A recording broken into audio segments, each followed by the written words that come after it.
All right, laughing again. So whoever you are, make sure you make note of that. It's a great thing to tell people, hey, you know, what are you laughing about, man? What's the matter with you?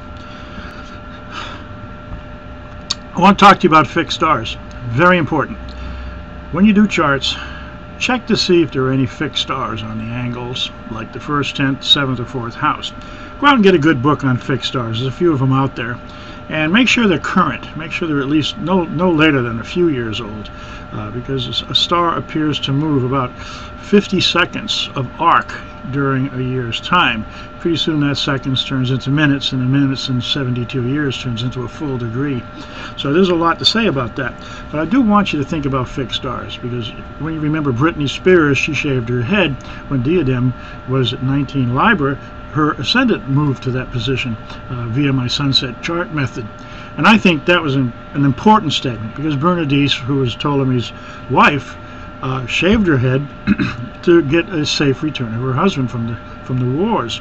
Now, back in the times when shaving your head was unheard of, and Bernice did this, the hairstyle defined the wealth of the individual. So you never did anything with your hair.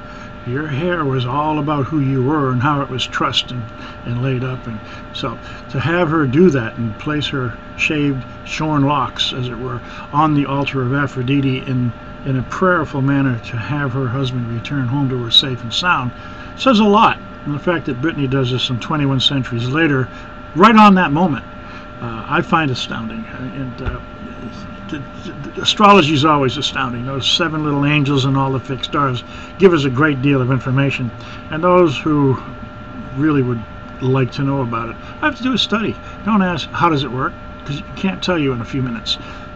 It's a dissertation. You'd have to take a college course to figure out how astrology works, and yet you want us to answer this in like 15 seconds and 4 words or less.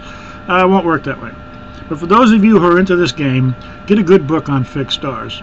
You might get William Lilly's book, Christian Astrology. Nothing to do about Christendom, but in those days, 1645, it was wise to write nice things about the church, in favor of the church, and about the king.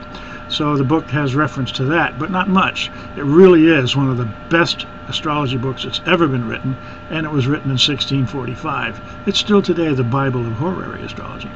So you might take a look at that. Get it. Anyway, something to think about, and you certainly need to learn about, you know, fixed stars, the Arabic parts, the antitions, the receptions, all of these things that we do in traditional astrology. It's very important. A sign just isn't a sign with a planet in it.